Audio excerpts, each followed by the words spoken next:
We back.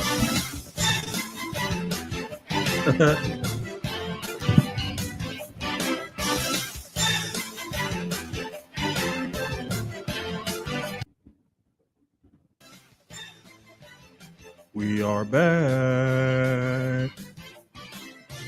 Episode 73 of PCO Sports. Um, Feels good to be back, not gonna lie. Feels real good to be back. Just been going back and forth. Went to Mania, Vegas, and everything, and then came back like that Tuesday night. So like that Wednesday night, I was still like I'm tired. Like I can't do it. But nah, man, it feels good to be back though. Like I ain't even been feeling good the last couple of days, but like yesterday I had to power through Gresh Unleashed. You can check that out. Follow us online at It's Gresh Unleashed. Um, but yeah, man, we just what up, Raymond? What's good, man? But nah, we just had to power through last night, and I was like, nah, I'm gonna power through today too. I think the thing that helped me really like get kick started, my daughter had asked me to do some pan-seared chicken for her so she could meal prep and everything. I was like, all right, bet. And she asked me like a couple of days ago, and I was just like, I'm not feeling it. And the day I was like, all right, take out the seasonings you want on it, and I got you. And it was funny because like I'm so used to like just getting in the kitchen doing what I'm doing. When I'm not feeling it, I really can't I can't fake it, and it'd be hard for me to like really cook. So it took me a little while to like actually get in the kitchen and get locked in. And then once I got locked in, I was like, all right, bet I got this. And I ain't gonna lie, it came out good though. It came out good. Like she didn't want no salt or nothing. She just wanted onion powder, garlic powder, crushed red pepper, flakes. So some olive oil, and just put it in the wok and sear it up. Good to go. Um, Appreciate you, dog. I'm just like I'm trying to like power through. You know what I'm saying? Just get through it. Like as soon as the like you hear how people say when the lights come on and you see that red light or whatever, you just instantly that's how it is. It's like as soon as I cut this off and I put everything up, bro, I'm going to hit the bed and I'm probably be sleeping a little bit. Like no lie. Like, especially if I spray the Diddy juice on the pillows, like my son call it, the melatonin spray. Hey, there he is. The Diddy juice, Bruh, let me tell you something. That's what Drew called that melatonin. Go to It's bed. like a lavender chamomile melatonin spray to help you sleep. Hey, that's spray. Hey, You here now? Say hi. Hi. hey, that's my Hold on. friend. Hey, hold on, Jay. There you go. There you go. Say what's up. What's up, big homie? They can hear you. Say hi. Hi. What's up, man? Talking to the mic. Hi. What's up? I don't even know if my mic is on. That's crazy. Nah, your mic Yeah. on. I hear you. Definitely Right. hear you. Do you know what's my name? Yes, he knows your name. Yeah. All right. Do you know bet. my name? Do you know his name? What's your name? This My Uncle name's Jermaine. What's yours? What's your name? My name's Jason. Bye, Jason. I thought you was gonna say something. I saw his face. I was like, he about to try to say something else. I'll tell you. Yeah, I always cook. What are you talking about? Like, I cook all the time. Like, that's a normal thing for me. Like, Yeah, we got a grilling pie coming this summer where we all just gonna be grilling. listen, I'm about to dog. That's gonna be fire. Set up the little camera outside. We all just grilling. HEB got the little small briskets, like a quarter or a half brisket or whatever. Mm-hmm. I'm gonna try that first in the smoker before I need to put that Blackstone together, man. I looked at it today and I was like, another day. another day. But But I really want to put it together because I just want to, like, one Saturday or Sunday morning, I want to do breakfast on it. breakfast. Yeah, some Maddie hibachi or something. she been making French toast. And she just do it in the little pan that we got here in the kitchen and stuff. But like I could tell, like on the Blackstone, like it'd be so easy to do like French toast on this side, and you could like scramble your eggs on the side, have bacon. You know what I'm saying? Everything right there. Because if you got the big one, you can section it off. You can do like 3 or 4 different things at the same time. Yeah. So, bro, allergies killing everybody right now. Hey, like, bro. That damn tree nut is fucking us up. I gotta call the lady I used to work with because her and her husband live not too far from me, and they got their own bees, make their own local honey and everything, and it's real good for the allergies and stuff. So like my daughter, she'll use it like in the smoothies or tea or coffee, whatever. And her and my son use it, so it'd be good for their allergies. Like I'm thank God I ain't never had to deal with it here or when I grew up in New Orleans. So I don't even know what that's like. I don't even know, you know what I'm saying? It's a bitch. Yeah. It's a bitch. I be seeing what everybody be going through. I'm like, damn, man, I be dying, bro. It's messed up, but it's like the only reason why I can identify is because like when I was younger, I was allergic to grass. Imagine being a little kid, you're allergic to grass, and you be going outside and playing and wondering why you itching all day, all night. Oh, that's horrible. Yeah, man. I was so glad I grew out of that, bro. That first what day I was in Florida a couple weeks ago, I was dying. Like I kept begging I forgot my allergy medicine at home, so like I'm begging my brother. I'm like, bro, stop and CVS, Walgreens, one of them, bro. I just need to go get some allergy medicine, bro. Like I'm dying the whole day before. I think it was like almost nighttime by the time he finally took me to the store. Pissed me off. We going everywhere but where I asked him to go. We done went and got seafood. We at the fish market. We at Restaurant Depot. We everywhere but where I need to go. And I know damn well y'all done passed at least 2 or 3 of them on the way to all the places.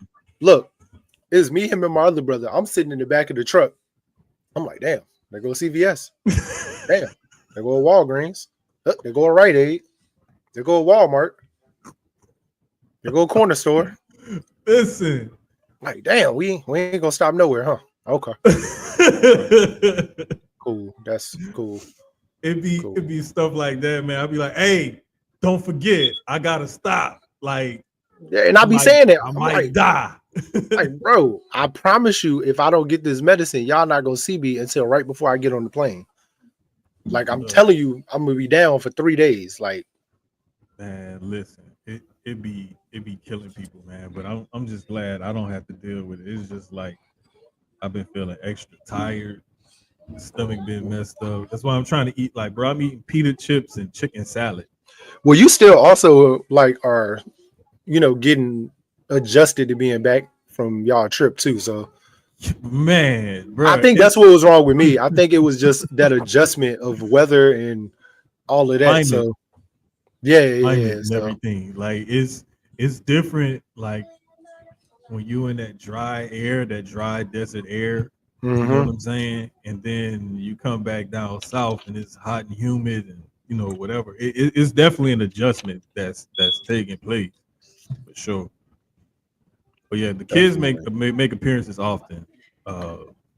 His more than mine, but sometimes mine do come in here. Like one of them probably gonna pop in here in a little bit. Who knows? Bro, I be trying to ban them. Y'all know me. Fuck these ones. For real. What up, Sloan? Sloan. What's up, big dog? Oh, so what episode are we on? I feel like I ain't been here in like 3 months. 73. 73. Oh man, we had 70. Damn, 2 more. We had 75. We're 25 away from 100. Yeah, bro. I had to like I knew it was 70 something, and I didn't realize it until I looked at the notes app, and I was like, oh, it's 73. I was like, I thought it was like 71 or maybe 70, and I was like, oh, okay, well, it got to be 70. And I pulled up the YouTube, and I was like, oh yeah, we did 72. If y'all only knew, so 73 is a milestone. man, listen. we really probably should be about at 80 for real. Bruh. Like if Shit. life don't be life, and we probably be at we probably be at close to 80.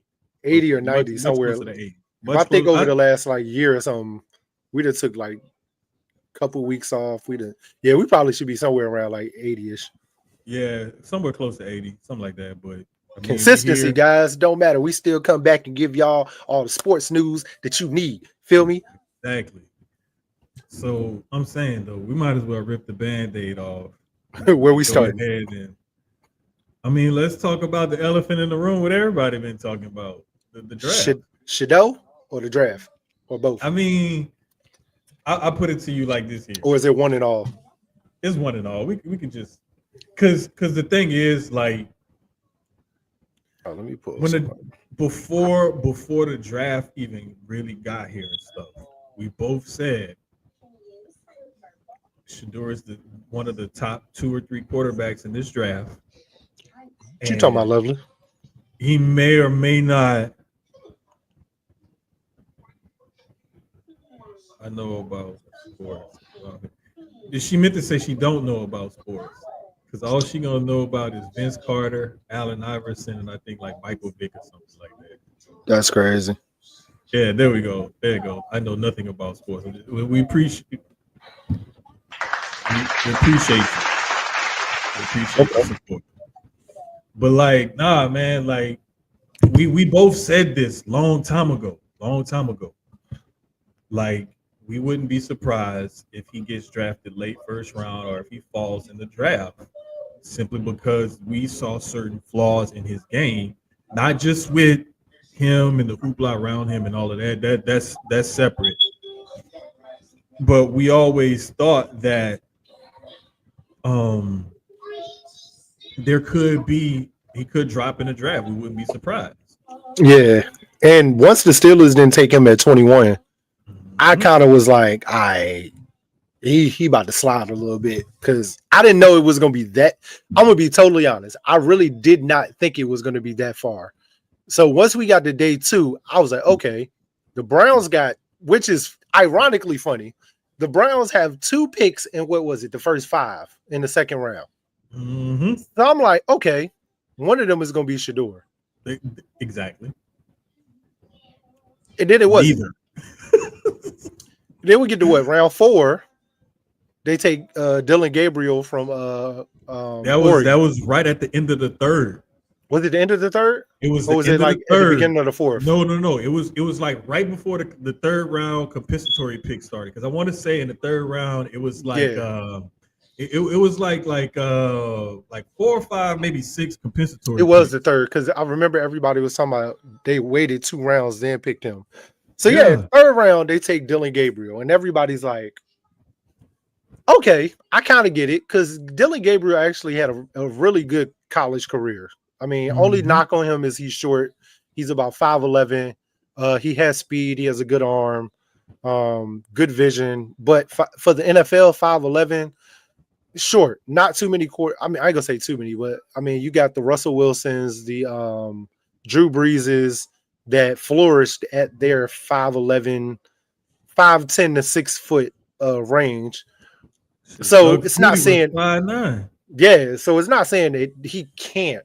But then 2 rounds later, we finally get to round 5, pick 144. Shedeur comes off the board to the Browns, and it's like, we could have did this like 2 rounds ago instead of taking Gabriel. Because now their quarterback room is crazy. I mean, Deshaun's done for the season with the ACL or Achilles. So he's not even a factor. So it's kind of an open competition a little bit as far as who could be the starter. I honestly think Shedeur could start. I'm gonna be honest, and I think if he goes in, he works hard, he puts his head down, he learns the playbook, does all the right things that he's supposed to do, the fans are gonna call for it. Preseason, he's gonna get a lot of snaps. I think preseason is mostly going to be him and Gabriel. I A quarterback is getting cut though. I don't think they're gonna hold all four because they have Oh four hell no. quarterbacks. They Even with traded for Deshaun Kenny being Pickett. hurt, They traded for which Kenny Pickett. They I signed think Flacco, and then they drafted Gabriel and Shador. I'm gonna be honest. I think Flacco or Pickett is getting cut or traded. It's one of those. Is one of the vets. Yeah. One of the vets is getting because I don't think you draft in the third and fifth to cut either one of those young men. And they're going to be a little cheaper than the two vets are, to be honest. So one of them, if me, Kenny Pickett got to go. He's ass. I'm so glad we traded him. He is ass. Like he Bro, had but to fucking go. the thing is though, I think it's gonna be Flacco is gonna be the odd man out if I see anybody being the odd man out.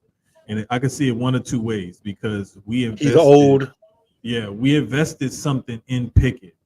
So if he shows them anything, yeah, he's gonna stay because it's like we invested a draft pick or whatever to get him, and then we invested draft picks on these guys that we just drafted. So, let's see what we get from these guys that we actually have something invested in besides just some money. Yeah, and with Flacco as a vet, I could Flacco's good. I could see somebody's quarterback getting hurt or somebody's backup quarterback getting hurt.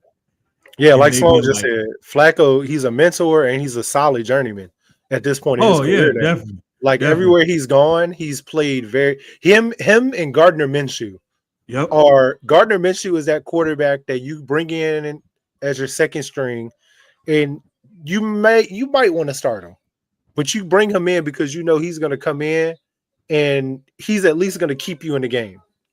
He's going to keep you at least in the game to win. Your defense still got to do their job, but he's going to keep you at that 21, 28 point range to win the game. So yeah, it becomes a numbers game in the NFL, to be honest with you. Like most teams only carry two quarterbacks on their roster because you want to make sure you have other positions. Like you need extra offensive linemen.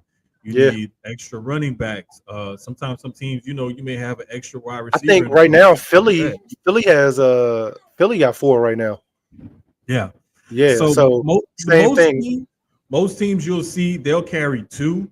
If you see a team carry 3 quarterbacks, something up.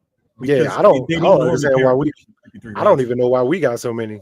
Jalen don't get hurt, so. Oh, I definitely think that it's just a numbers game because in camp you can have up to 90 players. Yeah, and most of it is just preseason. That way, Jalen don't have to play preseason, and you have 3 other quarterbacks that can interchange in and out. And then by by that third week, going into the fourth one. So I like Kyle McCord though. I definitely want to keep Kyle McCord on the roster. And I like what's the old boy we got from the Browns? Dorian Thompson. Yeah. I like him too. So, but I also like the other boy we already had. I'll be drawing blanks, guys. Don't worry about me. Brain injury. But that back I like from last year. Yeah. I like him too. Hold on. I got Google in my hand and I'm over here struggling. It's crazy. How do you while McKee? I'm doing that? Yeah. I actually like McKee. Tanner McKee's not bad. He's not a starter. Yeah. But he's a very good backup. He's more that prototypical, the big, tall, strong quarterback type. So it always presents like that polar opposite. You know what I'm saying? Yeah. But to have Thompson Robinson in from the Browns, he's got some athleticism that could do some of the same things Jalen can do. You know what I'm saying? So it's very similar. It's interesting to see like when teams have all those quarterbacks and people be like, well, why do they have all these guys? And I'm thinking like, wait, pause. This is before training camp. We still have to go through OTAs, mini camps, and all that kind of stuff. And we get to training camp, and they have 90 guys on the roster. And I want to say it's like a week, 2 weeks before the season, you have to get down to your 53. And even when you cut down to your 53, you still have I think it's up to 8 to 10 man practice squad. Yeah. So you're going to carry like 61, 63 players roughly. So there's going to be a lot of fluidity in there. So out of that 90 that they bring to camp, you're going to keep roughly 61 to 63 guys on your roster, 53 on the main roster, and then the 8 to 10 on the practice squad. So that's why I say like you need a lot of DBs, offensive and defensive linemen, running backs, wide receiver. There's certain positions that you're going to need multiples of, and you're going to need decent depth at as well, especially along both fronts. Typically, teams will carry up to, I want to say, is like 8, sometimes 9 offensive linemen. Sometimes teams will carry, roughly the same amount, 7 or 8 defensive linemen.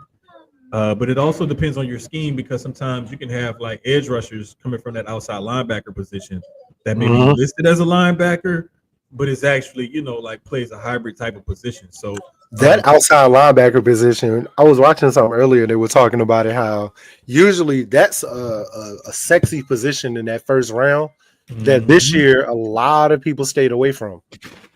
I think honestly, if I'm not wrong, we were the first ones that took a linebacker. Because hold up, let me go back and look at the first round. I know we took, we definitely took one in the first. Well, the Falcons got Jalon Walker from Georgia listed at line. He's listed at linebacker here on the wiki page, and I believe he's an outside linebacker too.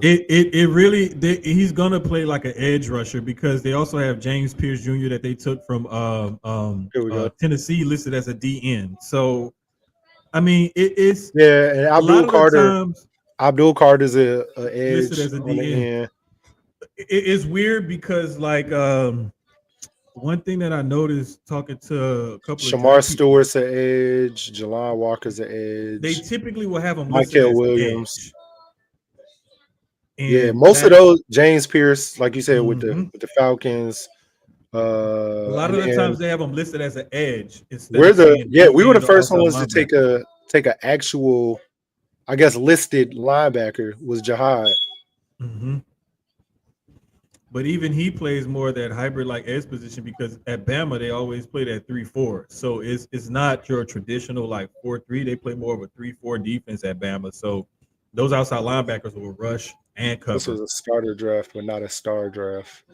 So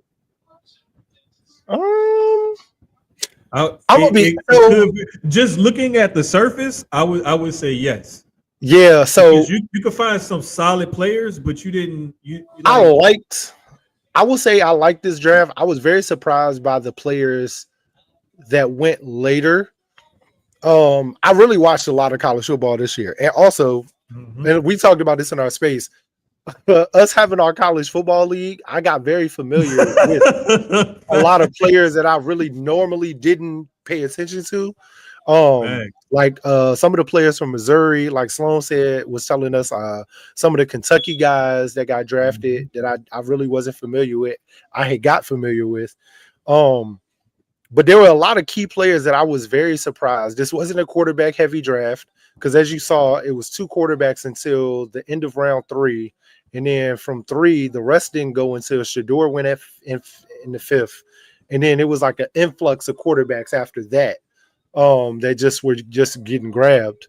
Quinn Ewers going to Miami. I like, actually, because of Tua's injury prone, and I like Ewers. I think that's a good spot for him.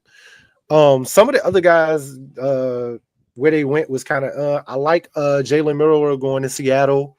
Because Milroe honestly could come in and be a good starter.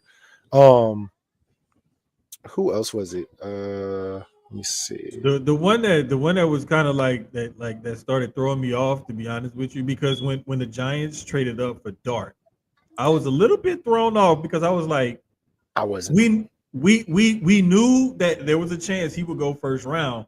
The only thing that kind of threw me off that they traded up for him was the fact that they signed Russ and Jameis. So I thought they may invest in quarterback later. I didn't think that they would trade up into the first to do it. To take a quarter after you sign Russ and Jameis, and then you still go out in the first and bring in a quarterback, it's kind of like what we did with Jalen. When we picked Jalen in the first round, when we got him, beginning of the second round, yeah. So but very similar. it's Hold on, it. that's what I I'm was glad that they made their move to find their guy of the future, even though they signed 2 quarterbacks for right now. Will Howard going to the Steelers was a nice little pickup. I'm not gonna I lie. think I think he can challenge Mason Rudolph for that job. I truly Straight know. up. If I if Aaron know. Rodgers doesn't come in there, I think he can challenge Mason Rudolph for that Will job. so and Sloan, you know this. You watched a lot of Ohio State just like I did because of little cuz this year. But Will Howard gives me and chat don't get on me, but Ben Roethlisberger vibes a little bit because of his build and his size and build. Like he's a tall, thicker, quarterback, kind of like how Mhm. Roethlisberger was. I think he can come in and do, like you said, he can challenge and take that job. I don't think anybody else really is in a position when I was looking at where they got drafted to like really come in and do like Tommy Mellett going to the Raiders. I don't see that. Then the Raiders were weird because they took Mellett at 213 and then Cam Miller at 215, which was real strange. Graham Mertz going to the Texans. He's going to be a really good backup for them. Definitely not a starter for them. The one that's crazy, right? Walk with me. Raleigh Leonard going to the Colts because of Hey. Anthony Richardson being hurt. Raleigh Leonard has a chance to come in and start. To Bruh, be honest, let me tell Kyle you McCord could let me easily tell be you a what's good crazy. backup for us. When you said that, I was scrolling, looking at the list, right? Mm-hmm. And I scrolled by and I was like, Riley Leonard at the Colts, huh? It's gonna be We got Big him. Ben at home. Wait, it's gonna be Anthony Richardson and Daniel Jones battling it out. Oh yeah, they did sign Daniel Jones, didn't they? Right. But Leonard is going to be Leonard could come in and steal it from either one of them. And I like Anthony Richardson. He's just injury prone. And then last year, him kind of giving up on the team in that one game, it didn't sit well with me at all. So it came off real bad. It didn't come off like competitor, team leader, whatever. Those are things you don't say in public, you know? yeah, it just. But I mean, as of now, he's still the starter. And then it goes from there. If he's healthy. But that Will Howard pickup was really key. I'm trying to find. I had all the graphics. I thought I saved them, but I didn't. I was looking for the 7th one. The other thing that really I kept telling people why quarterbacks, especially like Shador, may drop in the draft is the emphasis on offensive and defensive linemen. And O-line and D-line has become that much more critical and important. I know the 2 picks that They're I starting saw. to get valued a whole hell of a lot more. The Giants had. I hate to say this. The Giants had a great draft. Them getting Cam Scatterbo in the 4th round, and then also the Panthers. I joke with DJ a lot, but the Panthers actually did have a really great draft. They got Trevor Etienne in the 4th round too. Travis Etienne, not Trevor. From Georgia, he was a great pickup for them too at running back. Yeah, exactly, Jonathan. A real good meat and potatoes draft because a lot of people got really good skill positions. And there was a lot of great skill players as far as offense goes. Like I said, not a huge quarterback draft. As far as you could have found your starter, I think a couple people could have went to different situations. I think the 49ers should have took one of those quarterbacks like a Raleigh Leonard or a Quinn Ewers or even a Shador. I think, in my opinion, the 49ers should have in one of those rounds. They addressed a lot of good needs too. But a lot of great skill players got drafted. Some went later than I thought they should have. A lot of them went in the 6th and 7th round, which was very surprising. Just because of what I saw from them, like the last at least 2 years. Like Damian Martinez from Miami, very surprised he slipped to like I think it was like the 6th round. That was shocking. The Isaiah Bond stuff wasn't because of like some of the issues he had literally right before the draft. Yep. Just you know how that goes with teams. He's skilled enough that I may have taken a chance on him. And as of right now, I don't think anybody's even brought him in. When everybody was getting signed, like right after get the undrafted people were getting signed, I think even as of today, he still hasn't been picked up yet. Shallow to the Bucks, I love that. I'm not shocked that he went undrafted. Because like he said, if they doing this to you, I hate to see what they do to me. He knew if they were hoeing Shador, they damn sure was about to hoe his ass. He knew. But him going to the Bucks is a great situation for him too as safety. He has a great chance to make the team. Not really be a starter, but still make the team. And get a little clock. You never know what could happen. Somebody could get hurt, but his work ethic clearly is going to get him in the door. Drew Rosenhaus being his agent doesn't hurt either. So Isaiah Bond still hasn't been signed yet, and I don't think he has. I don't think he's going to. He still hasn't been signed yet. I think they're waiting until that case clears up. But I will say, whoever gets him, you got some, and because the Chiefs going out and getting the Utah State wide receiver, boy. You want to talk about? I know people talk about Philly every year, and the rich keep getting richer, but it's a reason the Chiefs are where they are every year. And I hate to admit that also, but the rich keep getting richer. They grab these players that people are skipping over every year.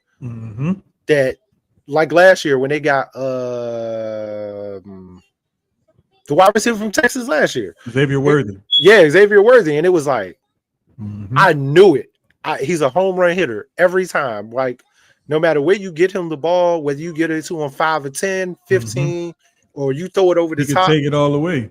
He's going to the house every time. I'm going back to this comment by Sloan because when the Bills picked up Harrison in that first round, oh man, that helped them get a real high grade from a lot of people on their draft board. Yes, on their draft. Yes. I think the underrated move was them bringing back Tre'Davious White. Because bringing back Tre'Davious White is going to give Harrison a good, solid veteran mentor who's been an all-pro, who's been a lockdown corner, who's been like that shutdown guy.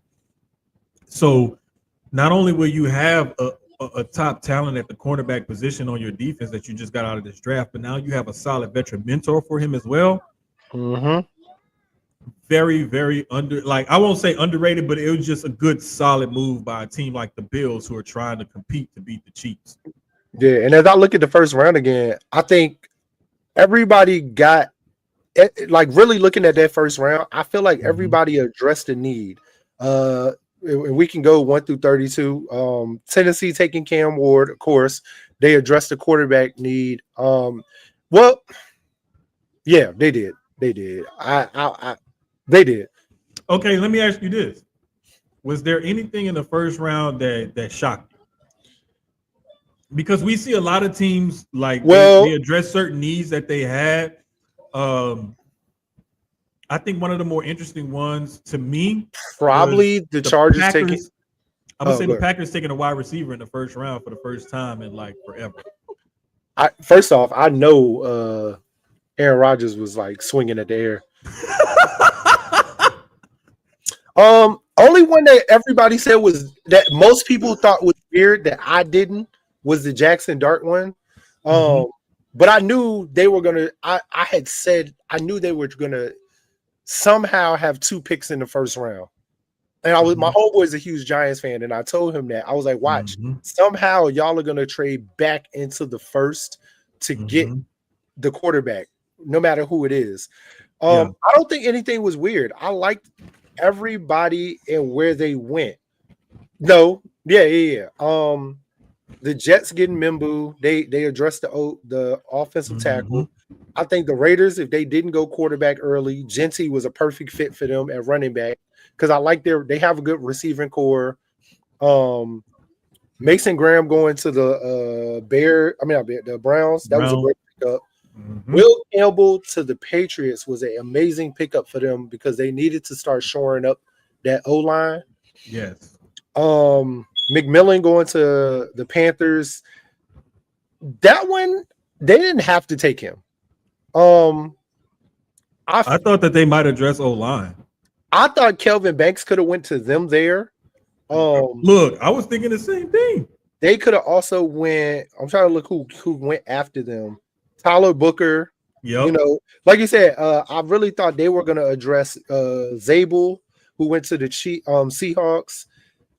Like I really thought they were either going to touch the defense a little bit or definitely get on that O line, but they addressed a lot of that later on. And McMillan is one of those players like he's there, I got to take him. So I understand that. I love that y'all. I love that y'all. What you call it? Give Bryce another good target. Exactly, definitely. I love Kelvin Banks going to the Saints because that was a big thing with the Saints was that O line. Yep. It don't matter who's the quarterback back there. If you don't give them time and you don't protect them, yep, they can't do anything. Colston Loveland to the Bears was a great pickup. Shamar Stewart to the Bengals was great. Like I said, I think everybody addressed something that they needed. The Bucks could have went a few different ways. That Egbuka pickup was perfect for them, but they could have went a couple different ways as far as because I'm looking at who went after him. Because they could have addressed a lot of different positions. Also, the O line, they could have took a Josh Simmons. Defensively, they could have took a Maxwell Harrison or a Malachi Starks. They could have took a Tyleek Williams, a James Pierce. Shoot, the pick right after them, I love with the Broncos getting Jahdae Barron from Texas to go with Surtain. Yes, sir. Derek Harmon going to the Steelers was dope for them. Marion Hampton was different for the Chargers because I didn't think running back was somewhere they needed to address. But anybody who's paid attention to like this year, he probably was the best running back in the country at UNC. Like a lot of people have not been paying attention to UNC the last few years, but they've had some dogs that have came out. Marion Hampton was one of them. Like I said, I feel like everybody. I don't think in the first round there was anything weird, because everybody addressed a need in that first round. The Jackson Dart one is probably the weirdest one for most people because of them trading back in. And that was the one. That was the one that kind of like because and the only reason why I say that is because I figured they may stand pat, or they may trade up into the second. And he honestly may have been there later. Like that's what I was thinking too, but I wonder. The only thing is when he got past the Steelers at 21. The Chargers have their quarterback. Packers have their quarterback. The Vikings still want to see what they can get out of J.J. McCarthy. It was like the Texans not taking the quarterback. The Rams might, but it wasn't like for certain. And then they end up trading their draft pick. Yeah, the Ravens not, the Lions not, Commanders not, Bills not, Philly wasn't, and the Chiefs wasn't. I finally found the 7th round. It took me a long time. Yeah, it was a lot of people also in the 7th round that went late that surprised me. Michael Robinson going that late. Okay, I'm back there. Damian Martinez going in the 7th round. It was something about him. It had to be, but I'm like Curtis. So I ain't gonna lie. Curtis Rourke to San Francisco, I think was a great pickup. Curtis Rourke was all season. He was in the Heisman, at least in that top 10 Heisman talk all year. He was always talked about as a really good player because he was one of the catalysts for that Indiana team to do as good as they did, and he won the Tez Johnson, the John Cornish Trophy as the top Canadian NCAA football player this year. The Bucks taking Tez Johnson in the 7th round. He's a scary pickup also. Kobe Minor slipping all the way to Mr. Irrelevant. Oh, the wide was, receiver. The wide receiver. No, Kobe Minor is the defensive back from Kansas. I think he is. No. I'm talking about the other dude you just talked Oh, about. Tez. From Oregon. Tez Johnson. Yeah. I was very shocked that he slipped that late, but he is a scary pickup for the Bucks that adds to that wide receiver room. Quint Ewers slipping all the way to the 7th round was crazy. So let's real quick with the Quint Ewers one. That's funny now because he could have stayed in college and he would have made, I think they said like 7 to 8 million NIL. Yep. Instead of he's only going to get like 1 million. I think they said his contract is going to be. It was a lot less. A lot. It was like 1 or 2 million. It might have been less than one a of million. those rookie. It's a little bit above the rookie minimum deal or whatever. For I think it's less than I think it's less than $1 million, but it's more than like 500K. It's like somewhere like 750. Yeah, it's his total. I mean, compensation. Bet on yourself, right? Try to look it up, but it's 7th round picks. I want to say they're gonna get like 3 or 4 years, and it's like, but he not also even $1 million a year. The crazy thing is though, he went to a great situation because I gotta look and see who else Miami has on their like on their roster at quarterback. But he went to a good situation because of Tua's concussions that he would have a chance. And I'm not wishing any more concussions on Tua, God forbid. Absolutely not. But just saying that because of the track record that we've seen already, if something were to happen, he's in a good situation to play at least. The money may not be there. 850K, Sloan said. Is I'm looking at it right now. It's 4 years, $4.33 million. And it's a $131,000 signing bonus.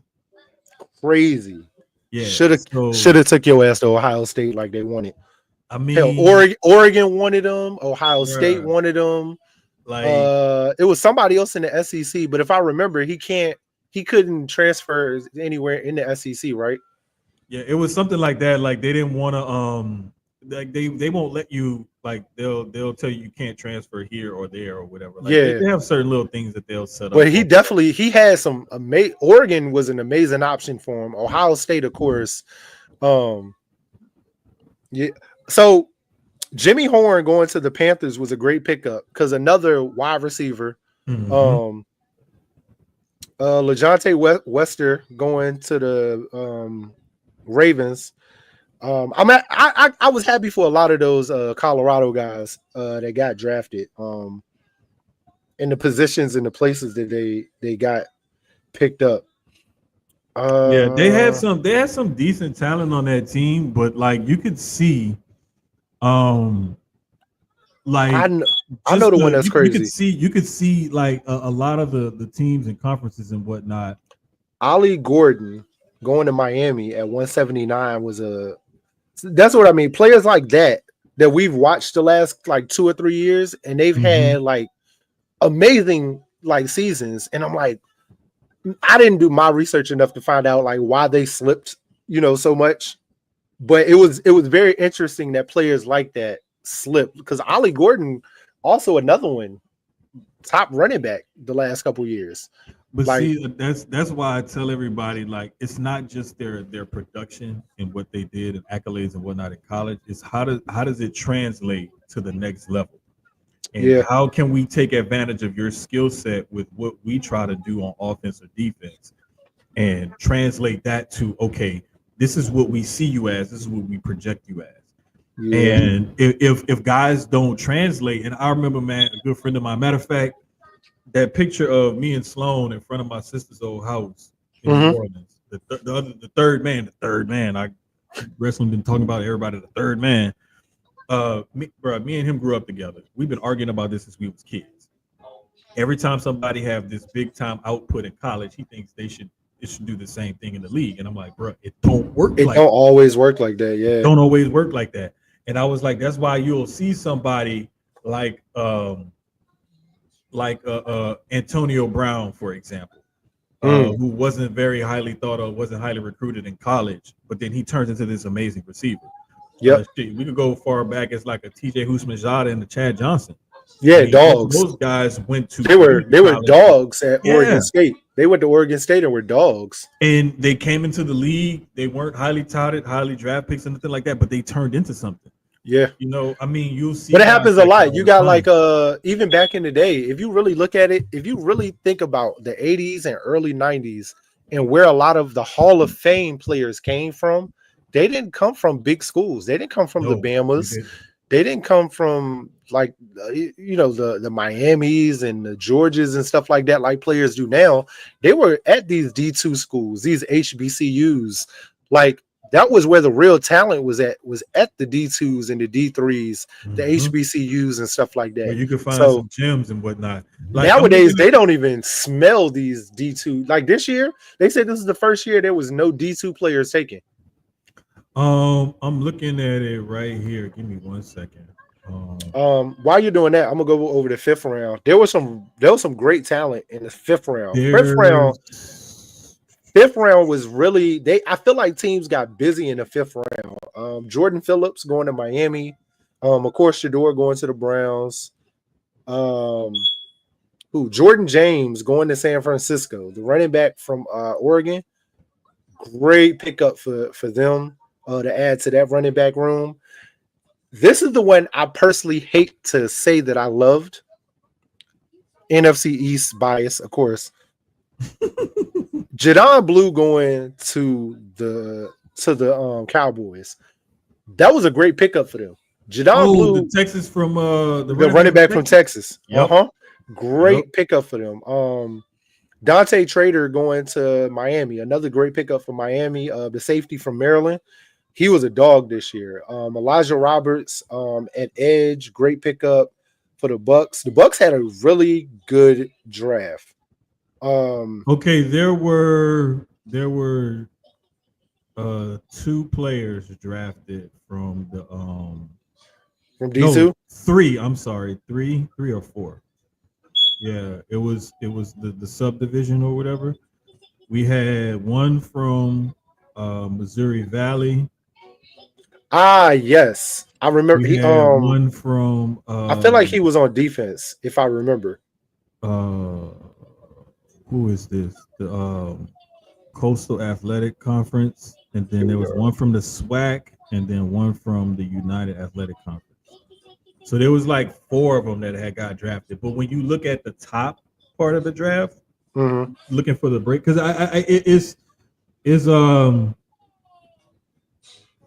there's no, those were all like D1 schools. Looks like I'm trying to say it's weird the way they got it listed on here, but my overall point was when you look at the draft by conference, you had 79 from the SEC.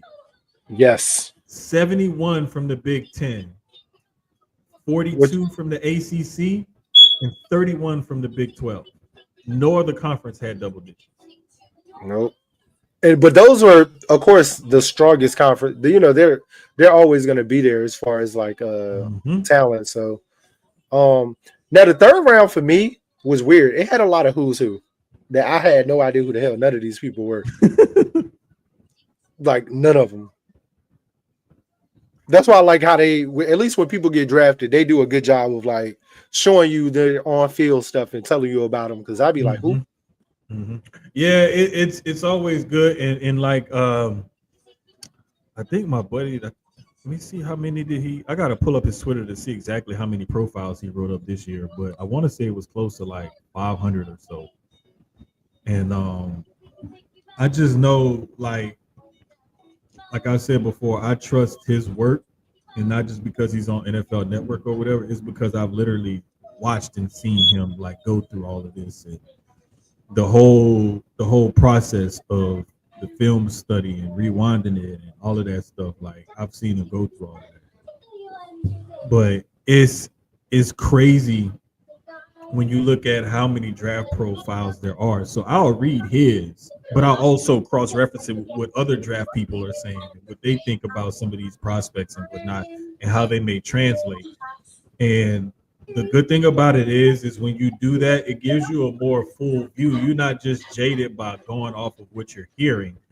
you actually doing the work yourself. And like you said, we both watched a ton of college football this year.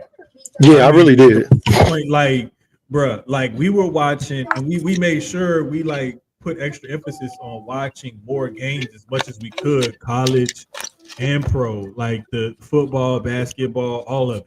Especially the women's game too. Like we made sure, like we stuck to that. Oh yeah, pay attention to as much of it as we could. WNBA season coming up, baby. Listen. That draft was great. That was a great draft, man. So it's like we really like tried to make sure we stayed as plugged in as possible to get as broad of a look as possible to bring forth as much information and entertainment for what we do here as possible. And that's just what we said we were going to do, and we were going to stick to. We're going to keep doing that. Because it's a lot of times, man, people get on these sports pods, and I'm going to be honest with you, they just regurgitate the shit they hear from somebody else. They don't do the work themselves. Or have their own opinions. Right. Even if you don't do the research, it's just having your own opinion. Because at the end of the day, stuff like what we're doing is really just two brothers just here talking sports. Like what we do in the normal anyway, we're just doing it in front of you guys now. Exactly. And a lot of it is barbershop talk, of course, but still it's still like, you know what I mean, just still talking sports. Yeah. So but a lot of people, they watch ESPN for the Valkyries. Listen, I can't wait. Either next week or the week after, we really gonna get into this WNBA stuff, man. Because there was so much, a small preview, but there was so much movement this offseason. Then with the draft, a lot of teams, same thing, addressed key needs that they had. Mm-hmm. I really love what Chicago did. I think Phoenix had a good draft. Of course, Dallas taking Paige. LA had a good draft also. The Valkyries draft was weird because I'm not understanding the influx of the European players on their team. Bro, like, they got I think 90% of their team is foreign. Crazy. And I was like, I didn't even realize that when they did the supplemental draft that they pretty much drafted nothing but all foreign international players. And I'm like, but also these are the same people that y'all see in the Olympics and in FIBA and all that. So it could work. So but to wrap up the NFL, the draft was great draft. I'm gonna leave the Shador stuff alone. I think we've all talked about that enough, but yeah, it's been the prank call thing. I will say that whatchamacallit, there should have been better security on those iPads, like pin codes and stuff like that. It should not. I think anything from like official from the NFL, even stuff given to the players, like when the players get their iPads, it should never be like easily where you can just click it and go into it. One other thing that I did see on Pro Football Talk or whatever, they said that the league actually emailed a lot of these team officials the list of these players' phone numbers and stuff. So that's something. So the email could have gotten leaked also or hacked. But the thing is if you're doing that on a team email, you should always have whatever that email access you have for that email address. It should be on lock. I'm sorry. Yeah. I was just talking about this in a group chat with a friend of mine, and he does like human resource type of work or whatever here. And he said, like, he was like, I don't lock my computer and stuff at home. He was like, I don't even think to, whatever. I don't either. And a lot of people, that's what I'm realizing. A lot of people identify with this situation. My iMac, we just started locking. The iMac does, we do lock. But like the MacBook and stuff like that, nah. I don't even think to lock it, or because you don't think that somebody's gonna go through your stuff and stuff like that. Especially if you know your house. Right. And that coach also, he knew his house. He didn't think his son, like, to be real, I don't think he really didn't think his son was going to do something like that. But you got to remember, you have he's probably if he's in a frat, he's at least a sophomore in college. He's 21. Like, So that means he's at 21. least a junior in college then. Yeah, he's So 21.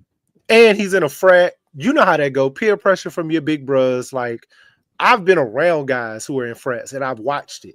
You know what I mean? I didn't like Bro, so even just the your big bro when being you're young and dumb. Just being young and dumb. But being in a frat makes it worse, to be honest with you, because your big bro, they get it's that hierarchy thing. You know what I mean? Like if he say jump, you gotta say how high. If he tell you go get it, you gotta go get it, or you gotta deal with the consequences. Yeah. And a lot of times these kids in their mind, they would rather deal with the consequences from their parents if it happens to get out than dealing with the consequences at school. Because that's I mean, realistically, we were all young and at that age where the streets or your friends or whatever opinion holds more weight than the opinion of your parents or your siblings or family members and stuff like that. So I'm not excusing what the young man did or his friends, but I'm like, I was young. I understand it. It was just, I ain't gonna say it was a horrible prank. I ain't gonna say that. Stupid ass decision. It was just a dumbass decision. And like Sloan said, everything is locked. Like, and the crazy thing, they did it at the right time because they knew them cameras was on him. They were on him. Them ESPN cameras. Yeah. The crazy podcast, all of it, streaming. He wasn't the only one. He really wasn't. It came out later that it won't just them who were. They haven't came out and said who else were doing it, but these dumb fools dropped the video of them doing it. So yeah, that's how that got out. That's what made it even worse. But there were a lot of players, and they also, it could have been them who did that, who also did that, because when you look at how many players, they may not have just gotten Shador's. They may have just went through a list of players and said, "I'm gonna call this guy. We really about to get into it." Especially if you think about it, like they're gonna email you that list or whatever. And if it's anything, I don't know. I've never been privy to that. That's something that just coaches and like personnel people for the teams get access to that. I do know from covering the league and whatnot, the media guide. With the media guide, you get every team's like their whole like all of their infrastructure, like all their like personnel people or whatever, like you get all those like contacts, like emails and all that kind of stuff. So I know if it's anything like that media black book, I think is what it's called. If it's anything like that, then yeah, there's like a whole list of all kinds of people's, names, phone numbers, email addresses, or whatever. That information is there. It wouldn't be relegated to just the because each team pre-draft gets 30 visits. In-house visits is what they call it for players that they can bring in pre-draft. So it wouldn't be just those guys, because you a lot of the times teams draft guys that they don't bring in for a visit. So it may not. It's a whole list of probably everybody who's draft eligible. And that's where that came from. It's probably like on some sort of spreadsheet or some sort of PDF file or something like that. And but I just know, like, with strict league policies, because I've talked to people who work for the league in certain capacities and whatnot, and there's certain stuff that you cannot, like, you can't take pictures of stuff. They can't give you certain stuff. You can only see certain things or certain things like that. And like it's a whole thing, and it's just, I'm trying to make sure I'm careful of what I say, because I don't want to get nobody in trouble or nothing like or anything like that, or say the wrong thing or whatever. But I've seen people who have access to that kind of information, and they do not let it out of their person. They don't let anything by chance happen or anything like that. Like, I have a cousin, their agents or whatever, their phones and stuff never goes away from them. Like, they in their pockets. That's on their hip. That's it. And it doesn't get away from them. Like, they don't sit them down somewhere or something like that, or nothing like that. Like you can't just pick up their phone or whatever and have access to it. So it's nothing like that. So that's why I say like I've seen people who like have this kind of sensitive information on their devices, and you never see them like even remotely come close to giving up access to it. So that's why I don't give him a pass or nothing for that, because it don't matter if you're at home. Like you should be more careful. Definitely. And to me, also as the team, when the team got fined for it, the reason why I say the team got fined for it is because whatever device he has that information on, if it's team issued, the team should take better care of making sure that device is secure. Plus, that's an employee of your team, so you should be going over procedures. Even if you yourself don't issue him something to make sure that the device is secure, you're still supposed to go over policies and procedures about sensitive information getting out. Yep. So again, that's why I can't give him a pass for that, because you fucked up. Like you fucked up, and you allowed that to happen, that security breach to happen. That's on you. Like it's just plain and simple, cut and dry for me. Like I can't, under no circumstance or scenario can I like say, oh well, that's okay.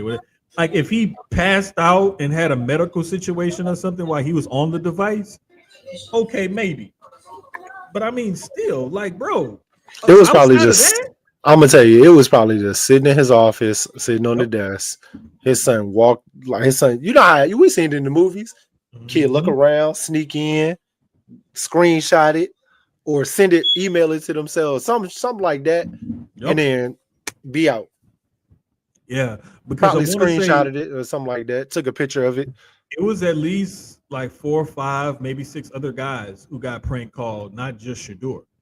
Tyler Warren for the Penn State tight end got pranked, and there was a couple other guys that got drafted like 5th, 6th round that got pranked as well. So it was, And somebody in the first round, Abdul Carter. yeah, that was the other one. I knew it was another Abdul one. Carter. They because, called him when that number 2 pick was on the clock.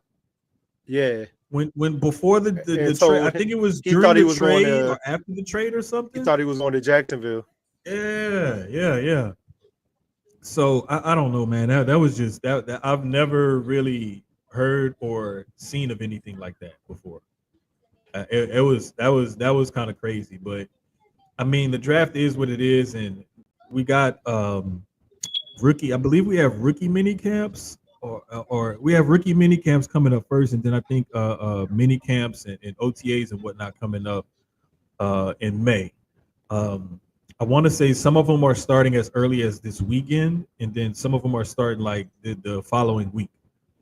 So by this weekend and the following week or whatever, teams will be having, some mini camps, OTAs and whatnot. So it's just going to be interesting to see how everything gets done. And one thing that I will go back to and say before we wrap up the NFL draft and stuff is I always tell people, take a look at who takes reps with the first team, like when certain positions are out. After those rookie mini camps and some of those OTAs and stuff, when you get into those early days of training camp, that's when I say really pay attention to who's taking reps with the first teamers or the backups and whatnot, because that'll start to show you how the depth chart is going to shape out. And who they like and who they want to get familiar with the offense just in case. So not just the rookies, but also the free agents and guys that are in position battles.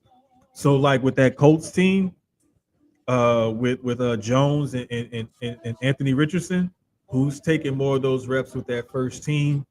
But then I also learned that sometimes they'll give a guy more reps with the first team because they want him to take that spot. But if he's not taking that spot and they see what the other guy can already do, they may not give the other guy the reps with that first team. They just want to see if this guy can earn the spot. Yeah, because a lot of times they know when you know who, like with us, right? Jalen's a starter.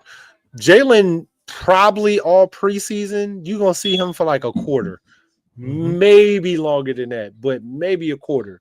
The rest of it is going to be between Tanner McKee, between Dorian Thompson, and between Kyle McCord. Yep. For all 3 of those games. Yep. You might see Jalen just to be warm and just get into the swing of things. But other than that, you ain't gonna see him till week 1. Yeah. Yeah. Because they're not gonna chance they started getting hurt. And it honestly might be the same thing with Indianapolis. Like Anthony Richardson is the starter. But no, they said they have open competition. They said they're having. Well, I mean, also, if you're bringing in, like, let's be honest, Daniel Jones isn't god awful. He's not. So if you bring Daniel Jones in, you're bringing him in to be a starter, especially on a team like the Colts, because they're not sold on Anthony Richardson, and he's still young. Yeah. And even if you want to give him more time, Daniel Jones is a good person for him to sit behind, to learn. So. And another good thing too I like about that situation is with them saying there's going to be a competition like that, Anthony Richardson isn't one of those guys where I don't think he's going to cause an issue in the locker room because he isn't just handed the job again. You know what I'm saying? And from all reports that I've heard or seen or whatever, it seems like both guys are open to the idea, and they're like, "Yeah, I got to win the job. Like, I got to come in here and do it." Like Richardson, like Daniel Jones ain't coming in like I'm Daniel Jones, right? I'm supposed to start. He's like, "Nah, man, I got to earn my keep." Look at the contract that they gave him. I want to say it's basically a contract that's saying you're gonna be a number one, like the number one backup, or you're gonna have a chance to earn this starting job. But it's not like. Definitely you're going to be our starter this year and we're giving you $25 million a year or nothing like that. No, they gave him a 1 year $14 million contract, including a $6 million signing bonus and 13.15 guaranteed. You see, and that's what I'm saying. Like most of it's guaranteed, so it's like, we're going to keep you here for this year for sure. It's just whatever role you play is going to be up to you and how you earn it. And I love when teams give guys contracts like that, because it forces them to like then say, okay, you got me on a prove it deal basically. So I got to show you what I could do.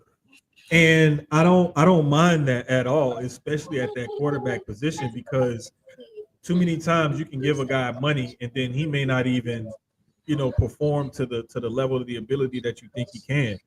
And so sometimes I see in the NFL, players will only sign like a 1 year deal or a 2 year deal or whatever. And fans will be like, man, why didn't we sign him for longer? What if he does this? What if he doesn't?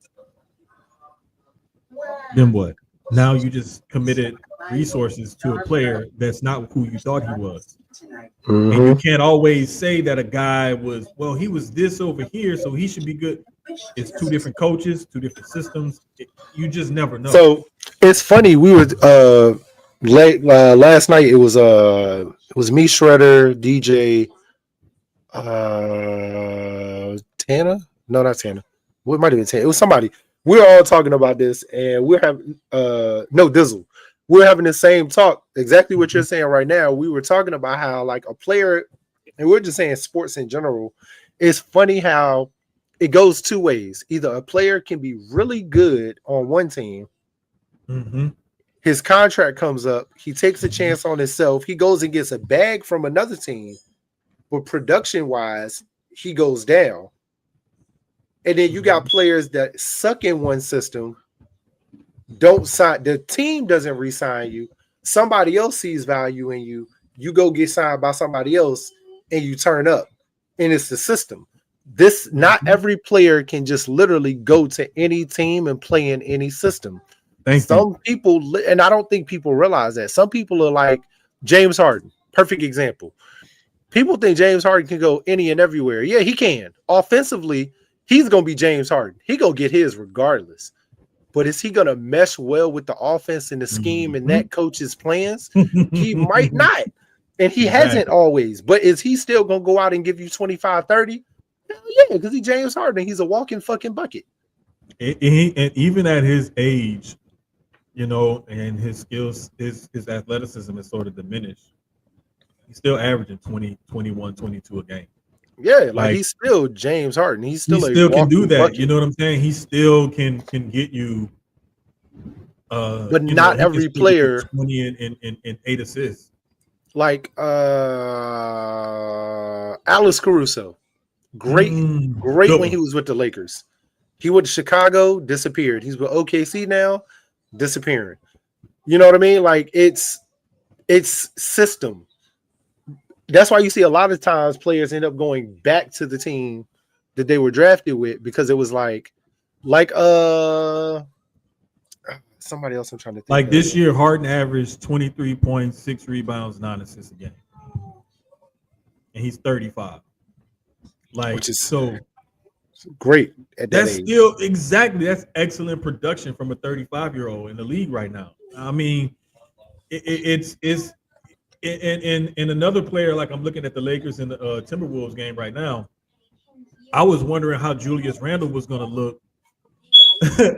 Bruh, they really pissing me off with how they playing right now. Like they seriously pissing me off. But I was always wondering how Julius Randle would fit there with and Rudy Gobert, right? Mm-hmm. And I was like, well, he's gonna take over that kind of that role that Cat played, that stretch four or whatever. But Houston's playing amazing right now. he's not as good of a shooter as Cat. So that was the thing. I was like, sometimes he has to have that ball mid-range or low block in order to really get his game going. He can't just stand outside, spot up, and shoot like Cat. Oh my God. I'm looking at this dunk that Rui did on Gobert. Oh my God. With the left too. That was nasty. I love the way Houston's playing right now. I knew Houston was gonna come out. They down 3-1. So I know they at least gonna take it to a 6. As of right now, with the way they playing, they up big. They were up big at the half. Oh, that game's over? Yeah, that was the first game. Okay. This is. I'm glad you brought that up because a lot of the time, Dylan Brooks had 24 points. Dylan Brooks is one of them. He can go off at any time. He's kind of like a Draymond, right? Like he's there for defense. He's there for, but at any point, Dylan can give you 20, 25, even a 30-point game here or there. Yep. It's just a matter, honestly, it's just a matter, does he get hot from beyond the arc or not? Yeah. And today he was he was only 2 out of 7 from 3. But when you look at his 2-point shots, he went 5 out of 6. And he 8 of 8 from the free throw line. So he was able to get to the line. He wasn't making the threes, but he was able to get to the free throw line, and he still made 5 out of his 6, 2-point attempts. So it's just a matter of him getting going offensively and getting that feel. The craziest part about it was he had a game like that offensively. He had no blocks, no steals, and only 1 rebound. So his defensive stats weren't showing up in the box score. Mm-hmm. But as long as he contributed offensively and he was a pest on defense, he's doing exactly what Ime Udoka wants him to do. Contribute to winning basketball games any way we see fit, game to game. The thing that I keep getting upset with the Rockets is that, and this is where you saw the difference in a lot of those games. Steve Kerr is a better coach at making adjustments and using his talent to the best of his abilities than Ime Udoka is right now. Yes. And you saw that because the Rockets have the bigger, more athletic team. I think the Warriors have the established superstars. But the Rockets have better talent right now. Exactly. Overall, yeah. You'd rather have the Rockets team than the Warriors team. But like with the Lakers, Warriors team knows how to function and they coach better and they make adjustments better and they execute. I'm gonna tell you where JJ is messing up at. He's not going deep enough into the bench right now. Bruh. He's not. Yeah, he's really not. Bruh, that shit pisses me off. Bro. You got a shooter sitting on the bench. What up, Dre? You have a shooter sitting on the bench. Bro. Not getting any clock until y'all are down by like 50. And you're like, well, fuck it. You can go in now. It pisses me off to no end. But I knew this would happen with JJ year 1. I'm not gonna lie, I did. It's gonna take him a little bit to get rookie coaching. Yeah, rookie coaching. He'll adjust and fix that next year. But rookie coaching, he's not going deep enough into the bag. Yep. Down one the bench. You got to look at it like, all right, he's struggling. Let me bring him in for a spark. All right. I can't play that same fucking lineup the whole second half without giving them a break. And don't wait for them to tell you, oh, I need a break.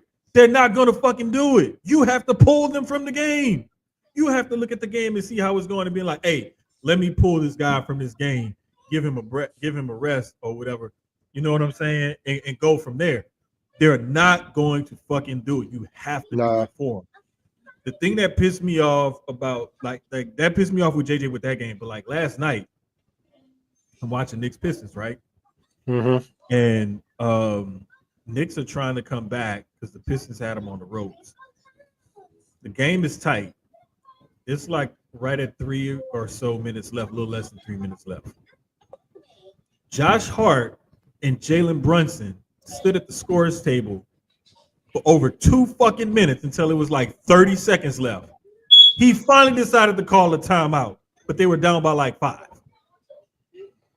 Detroit could have been up 5-0. Bro, they could have easily won this series because I'm like, Tim, what are you doing? I think not even New York. Like, bro, Detroit has outplayed them all series. It's just the Knicks have the vets that know how to close. That's why it's gone the way it has. Jalen Brunson is the best clutch player in the league this year. His 13.3 or so point average in the fourth quarter, highest in NBA playoff history since Jordan in '98. Like, we talking damn near 30 years since somebody has done what he's doing. He opened up with 4 straight 30-point games. I think that's the first time somebody's done that in like 15, 20 years. And like, he was the clutch player of the year, like with his not only fourth quarter point score, but also what does they call it? Crunch time scoring, where it's less than so many minutes and the score is within 5. He led the league in that category. So he was legitimately, like, statistically the best clutch player in the league this year. So no, Dre, he hasn't. See, he being stupid. I tell you. This nigga. Cowboy fans, guys. Cowboy fans. Let me tell you, it's funny because rest in peace to my mentor, Craig Shelton. When we used to do the Saturday, Sunday show on KCOH across town, we got into it with people early on in Harden's career here because we said he does not have championship DNA. It's just not in him. He's not going to win a championship. And 10, 11 years later, here it is. We've been proven right. He has not won a championship. Nope. The best chance he had, he was a Chris Paul hamstring injury away from doing it. KD got one. Does Russ ain't got? No, Russ don't have one. Nope. No, because he wasn't on that Denver team last year. Nope. He just got there this year. So it's just he does not have that championship DNA. There's going to be some players who got it and some players who don't. Harden is one of those guys where we saw it long time ago. Like, he don't have it in him to be the alpha dog on a championship team. If James Harden happens to win a championship, he's going to be somebody's Robin or maybe even their Alfred, but he is not going to be the Batman. And it's been proven now especially because he's much older now. So there's just sometimes some players, you either got it or you don't. And a player like Anthony Edwards, even if Ant never goes on to win a championship, you can see he got it in him. He can lead that team. He can do something with that team. Like, you see he got it in him. You see guys like a Jimmy Butler. Jimmy got it in him. You know what I'm saying? Jalen Brunson got it in him. Jimmy, hey, so hold on. We were talking about this last night. Well, I was last night. So you know how they have like this one-on-one series going on right now. And I was saying Jimmy Butler versus Lance Stevenson 1-on-1 would be, 1, them niggas would end up fighting. 2, the shit talking between the two of them would be amazing. Oh man. But the game itself would be fire, yo. Because I've been watching this Lance Stevenson and Michael Beasley joint. And like watching Bees and Lance just talking shit to each other so far. Yeah. Because they don't play until June. Mm-hmm. So they're like the captains or coaches of their teams who are playing each other. Okay. But bro, it's so funny because Lance is like, I feel like Lance is in B's head, but B's is so like chill that shit don't get to them. No. And the way they interact is just funny as hell. But I was thinking about it, and I was like, the way Jimmy's a crash out and Lance is a funny crash out. That shit would just be amazing. Yeah, Bruh. It'd be funny as hell for real. Is that one-on-one thing? That one-on-one thing is different. It's different, bro, because you're on an island. It's just you. There's no team. Exactly. It ain't nobody to pass the ball to. Nope. It ain't nobody to rebound for you. It ain't nobody to set no pick. It's just you and me, mano a mano. So, Dre, I DM me on Twitter. I'll send you the link to the YouTube. So it's like a whole series that they do. It's called The Next Chapter. They've been doing it for a couple years now. I think this is season 9. But it's pretty much like this is the biggest one they've done. Kyrie got in on this one, and he actually added money to the team's pot. And he upped it to like $100K. It got up for the teams. But it's dope. It's one-on-one basketball. It's just you and that person, bro. I love it because it's like I said, you're on an island, mano with mano. Who's the better player? Games go to 30. Okay. First to 30. Some of the bigger games go longer. I think they go to 50. Do they play ones and halves. twos or twos and threes? Ones and twos, and they do halves. Okay. So like the 30 ones, once you get to whoever gets to 15 first is halftime, and then you go from there. But it really be some dog fights, bro, because you'll see somebody make it take it. So if I make it, I get ball back. But there's 2 different versions of it, right? So there's one version where it's 4 dribbles.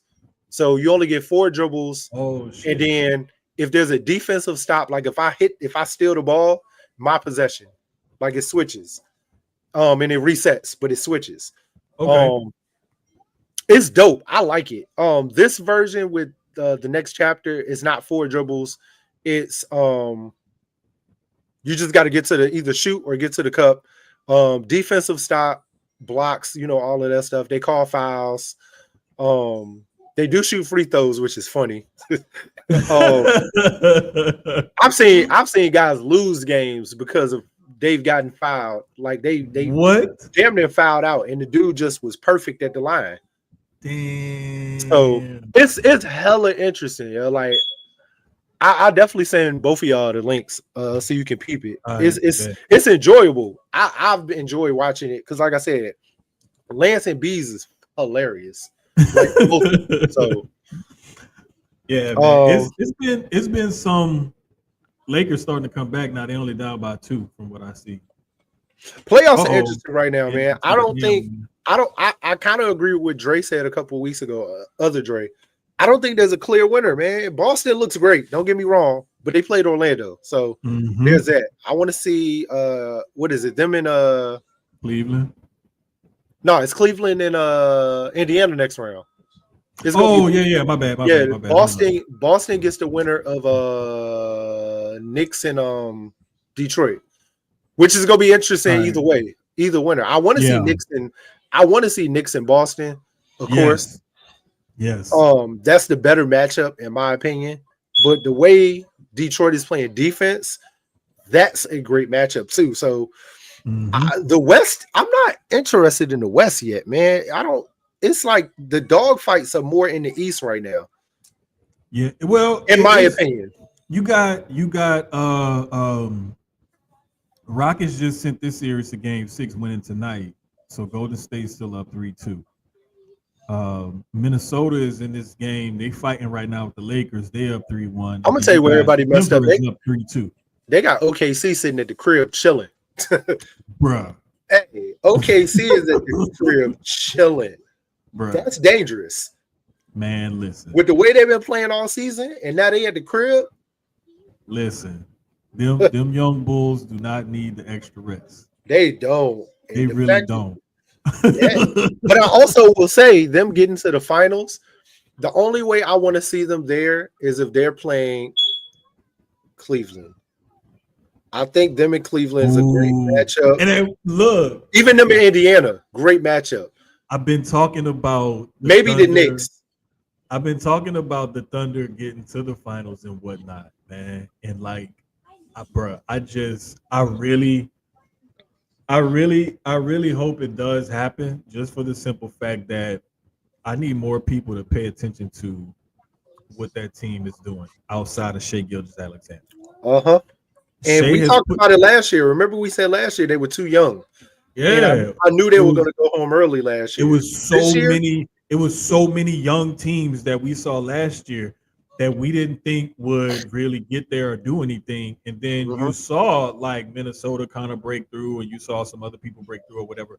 But now that OKC team is the prime example of like, nah, they had all them draft picks, all that draft capital and everything, and now they've built this team into a real contender using everything that they have.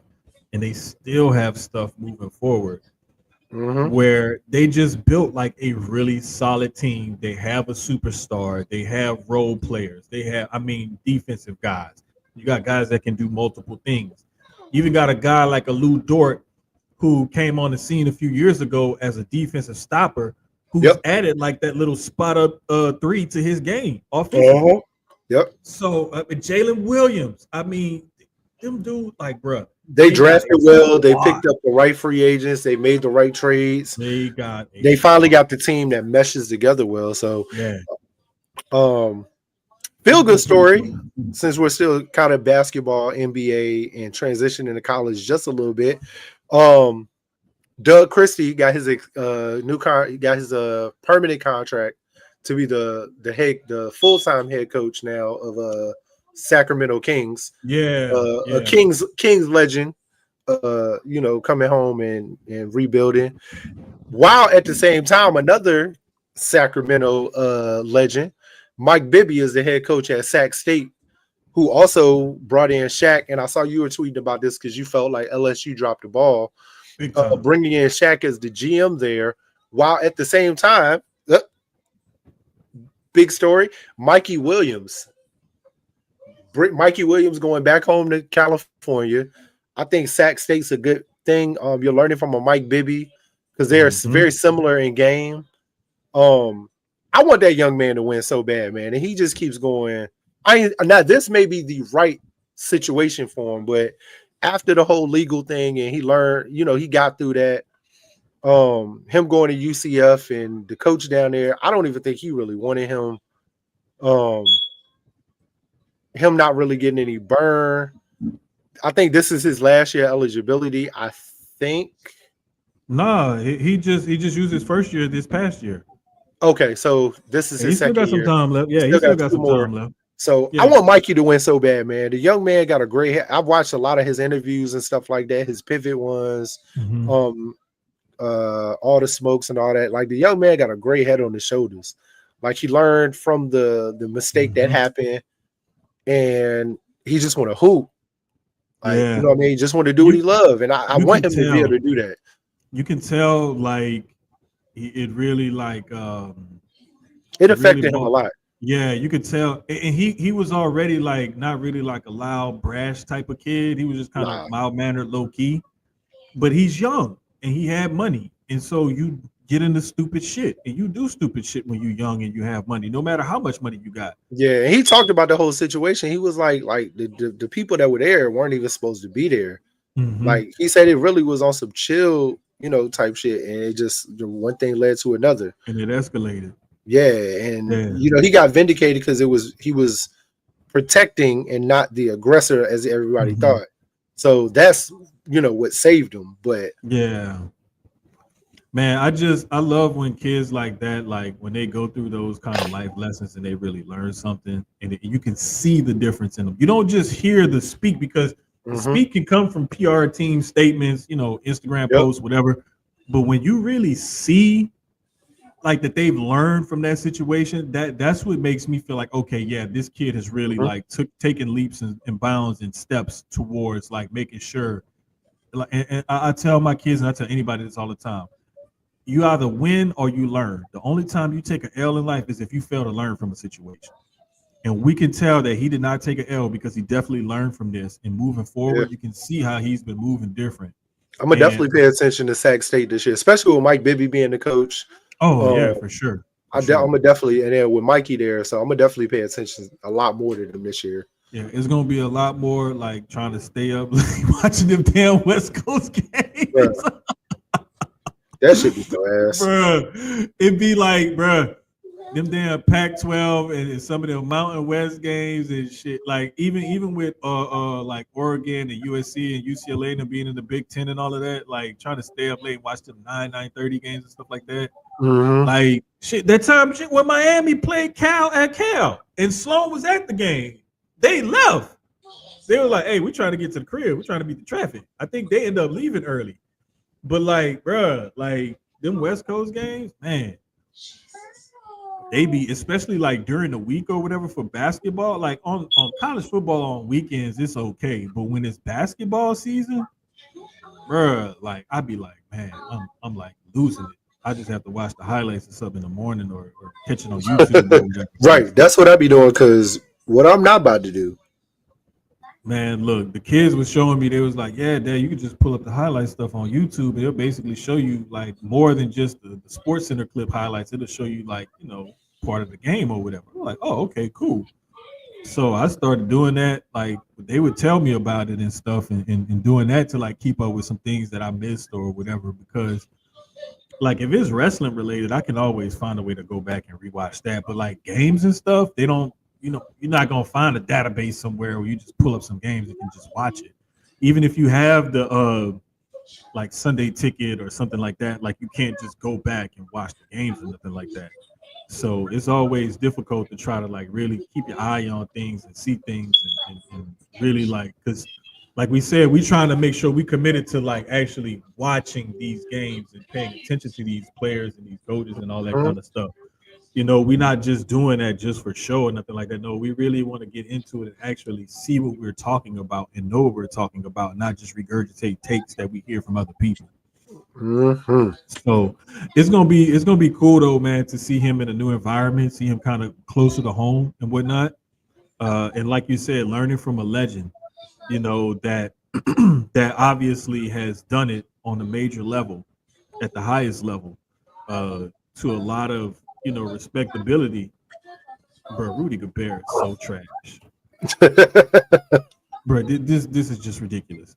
And I'll never forget whoever that dude was on Twitter that time that told me something about, well, he didn't catch it, but no, Rudy Gobert's ass. There's no way, bro, you 7'1", 7'2", and you can't finish over a 6'8", 6'9" guy. Like he is Hachimura and Vanderbilt right there, right? You can see he clearly jumps up, head and shoulders, hands and everything above both guys, and blew the layup. Got his own rebound off the missed layup, and then got the ball taken away from him. Like, bro, how the hell do you do that? Like, this is what I'm talking about, bro. Like, man, I'll never forget, man. I think one of the highest compliments somebody ever paid me and said that if I was probably like 6'8", 6'9", they was like, you would have probably went to the league because you had more of that like big man type of game skill or whatever, even though you could handle the ball a little bit.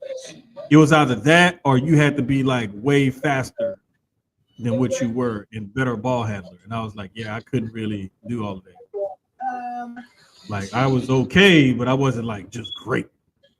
Not like some people were. But nah, man, it's just when I see like bad basketball and certain little stuff like that, bro, it just pisses me off because it shouldn't even be that, man. Like you a fucking professional, bro. Like do better. Well, it was something else I wanted to talk. Oh, we got big fight weekend this weekend too in boxing, man. We got the we got the Madison Square, not Madison Square, the Times Square card Friday night. Devin Haney, Ryan Garcia against Rolly, Tio Lopez fighting. Then Canelo fights on Saturday because you know it is Cinco de Mayo weekend, and Canelo's got he's got to fight on Mexican weekend. No racist. He does. Forgot about that. It's weird. He does it every year. He fights Mexican weekend. Yeah, he fights Cinco de Mayo every year. It don't matter who I he for- fighting. He don't even I, care. He just want to whoop I somebody ass. I Cinco de totally Mayo. forgot about all of that, bro. And I saw shout out to I just pulled it up on my phone. Andreas Hale, Mm. combat sports writer for ESPN. Andreas normally holds like a black wrestling media get together on WrestleMania weekend, and I didn't. It was a miscommunication between me and the homies at BRP, and I thought it was like an invite only type of thing, and it was like, no, why we thought you was gonna be here, and I was like, I didn't even know, like, whatever. But and I told him, I was like, bro, I didn't know this. He was like, nah, man, you should have said something when you saw me. And I was like, I said, a couple times I saw you, I was like, we were both trying to find our seats at Ashe, and I couldn't find you after the show. And I was like, then when I saw him at Hills Have Eyes, late Friday, early Saturday morning or whatever, like I was walking back and forth to the line trying to see what was going on or whatever. And I couldn't find him during the show, after the show, or whatever. So it was like I just saw him in passing a couple of times. But we was like, nah, we're gonna link up, and we're gonna definitely do the thing next year in New Orleans when they do the media get together brunch. But I totally forgot because he posted earlier where they were setting up the ring in Times Square. And that's when I was like, wait, I thought this was supposed to be at Barclays or at MSG. And it was like, It's outside. No, it's outside. I was like, what? It's a free event. No charge for the tickets. Bro, that's what's so crazy. I was like, wait, they really doing this?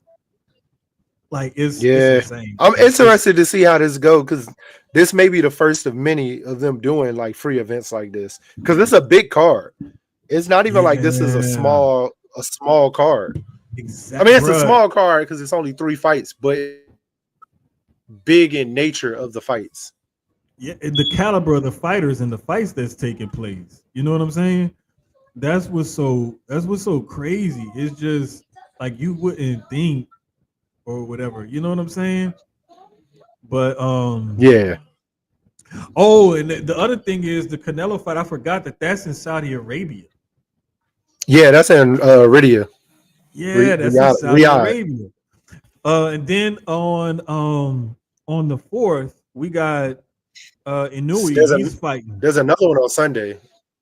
Yeah, Inouye is fighting on Sunday. So we got the Zone pay-per-view or whatever Friday.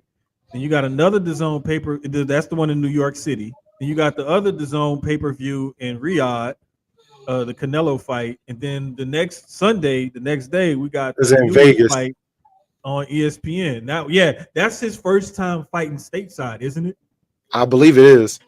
Yeah, I believe that's his first time fighting stateside because he's normally just fought exclusively in Japan or Asia or something like that. So I want to say that's his first time fighting stateside. I'm about to look it up right now. But, bro, once people really get a hold of that kid and they really like figure out who he is and what he does and his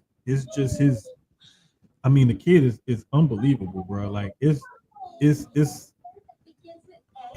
knockout power and the suddenness in which those knockouts come is ridiculous. I mean, ridiculous. Yeah, I'm super hyped, man. The girls got a dance Friday night, the sneaker ball. I'm going to with them, but then we rushing. Okay. I'm speeding back to the crib. Listen, Daddy gonna give y'all 2 hours. Look, we out. Daddy got to watch his boxing Friday night. So, listen. It's important. It is important. So, I think other than that, no, he has fought. He fought in Vegas, in 21. I'm sorry, he fought in Vegas in 21. Okay, so that was the one time he did fight here. Okay, it was a couple fights he had here. Okay, I thought it was his first time, but it's gonna be different this time because it's like he's 29-0. 26 knockouts. Like, and bro, I'm talking about if you haven't seen this kid fight yet, tune in on Sunday on ESPN Plus. Figure it the fuck out. If you're a fight fan, watch that kid fight. Trust me, you will not be disappointed. You will not.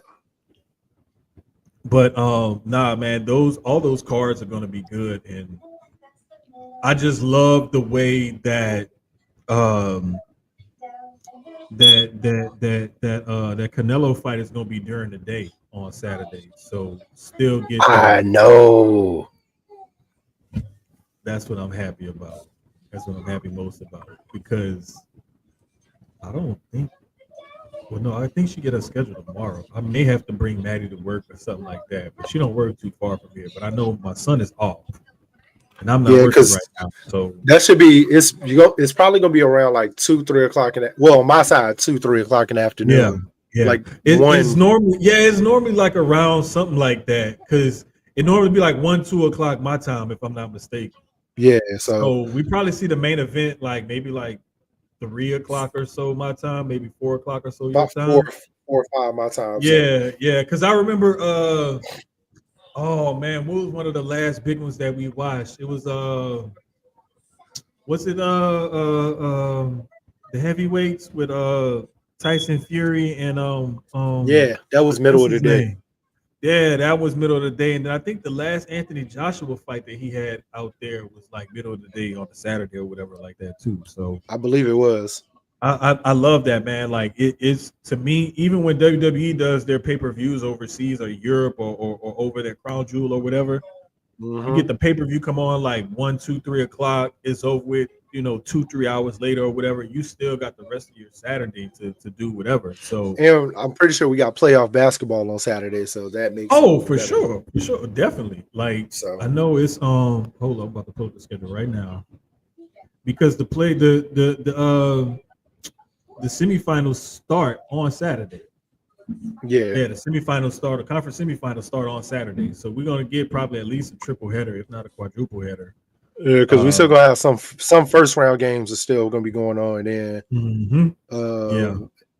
well, shit, The only thing, the only only other, semifinal right now is gonna be Indiana and as of right now is Indiana and Cleveland. That's yeah, like the that's the only only one one as of that's right set now. right now because Pacers have advanced and Thunder have advanced, but we don't know their opponents yet because those series are still going. I think we get game 6 is tomorrow. So Knicks need to go ahead and close that out and make us happy for that next round. Yeah, because Boston's at home waiting as of right now Yep. on that winner. So And they need it because some of them guys been banged up. The only yeah, thing I had baseball wise was we're about 30 or so games into the season. And the yes, American League is crazy tight because each team that's leading their division doesn't have more than a 2-game lead in their division. And you let's got the see. AL West where every team is within, like, the last place team in the AL West is 5.5 games out of first place. The last place team in the AL East, 5.5 games out of first place.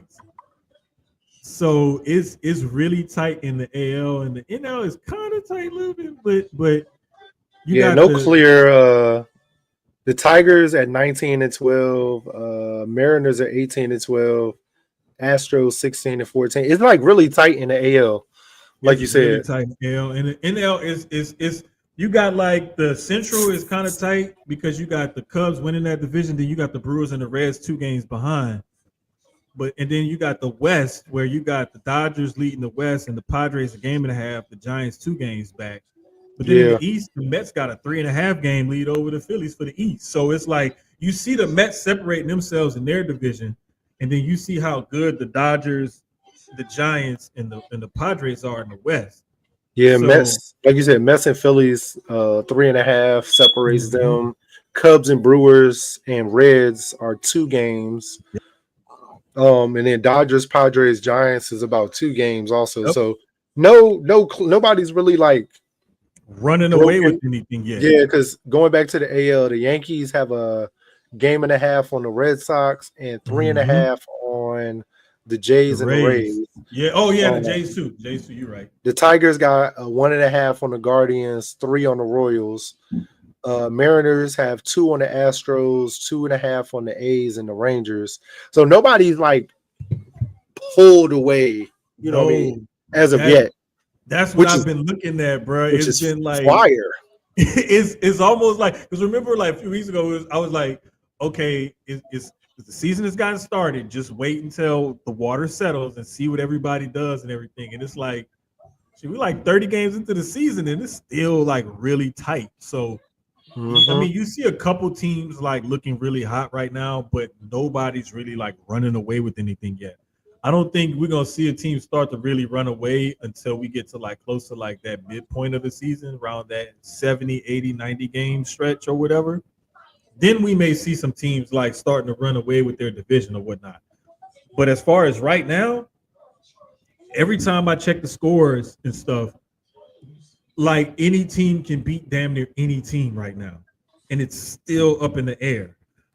So I'm looking forward to the way the rest of this season is going to play out. We got plenty of time to talk baseball because there's going to be a long stretch where there's minimal playoff basketball and there's nothing but baseball, and then 182 games. It's maybe some stuff with football off season or whatever, but there's gonna be a stretch where we're gonna have nothing but mainly baseball to talk about. So we got plenty of time to talk baseball. Yeah, and we got WNBA basketball.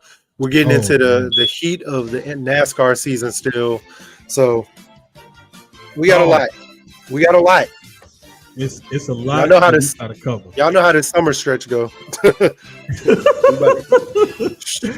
Listen, that's why we're gonna get the food and the grilling topics going. Cause look here, might have to do some daytime shows, man. It's gonna be Susio Sports for like 20, 30 minutes, and then the rest of it's gonna be cooking. Ooh, ribs look the best, man. Sloan probably be both of us for real. Look, for real. But the other day he was talking about how he had did some ribs or something. I think it was ribs. He was like, damn, something didn't turn out right about him. And I was like, well, I can't remember what he was saying, but I want to say it was when we was in Vegas, we was talking about it or whatever. But man, it was crazy. But we had a lot of fun though, man. It was a lot of fun. Just to wrap it up real quick, just seeing everybody, vibing with everybody. Shouts out to everybody that came through and showed love. The pic that we took after Ashe was dope. Everybody circulated on it, and that wasn't even everybody because I want to say Lovely had left. You said Uber had pulled up quick. Yeah, her Uber had pulled up like damn near right afterwards, and like we didn't get to talk to her, but I did get to see her at Hills Half Hour because she came up and hollered at us after her match and she got dressed and stuff. Shout out to the homies at BRP. Like, my bad about the brunch thing. I knew it was Sunday morning and I could have went because Mika went and still made it to the wedding. And when I came there, she was like, hey, they were asking where you was at. And I was like, I didn't know. Like, I knew it well, I just didn't know where and what time. Like, we communicated or whatever, but we got all that squared away though. But speaking of wedding, shout out to Jeff and Drug Dealer D. You know what I mean? My dogs got married in Vegas, man. I'm very proud of them. I'm still crying. Man. By the way, I'm still crying. I still got tears in my eyes, man. Like, it was beautiful for real. D sent the pictures that she got developed to the chat, and I teared up again earlier when I saw. I was like, God damn it! Nah, bro, it's beautiful, man. I love love, man. Black love. It's a beautiful thing, man. Their whole story is dope. Like, you have to talk to them, or we may. I love when they tell, like, especially when D tell it. Like, she said, "No, Jeff been mine since we were like 4 years old." Yep. She's like, we may have went this way. Yeah, but we came back this way. And then she be like, hey, he's an asshole. Joe was like, man, I just didn't want to share my stuff. Bro. They are funny as shit, yo. Love them too. Nah, facts, man. Facts. Man. So shout out to y'all again, man. One more time, man. But, shit, for all the sponsors at Jail Blasters and Inplay Dogs, for everybody else on the network, man, for my brother Keyz, episode 73, Susio Sport, the honorary Houstonian Texan. You know what I mean? Listen. Yeah, baby. You know, I'm gonna keep sending him. I'm gonna keep sending him houses. Listen, man. My uncle told me, you know, he was on Harry Hines back in the day, you know. Look, I ain't gonna talk about, you know. I'm not gonna lie, dog. Like, I was like, man, Keyz and them could buy my house, and then I could buy this little town on this little condo over here. Hey man, don't be surprised if by January I live in Houston. There's some stuff in the works, but don't be surprised if I ain't a Texas nigga by then. We going up then. Listen. Boy, you get me in Texas, life is different. Life is different, boy. I'm on slabs. I already got the Lego. Don't worry about it.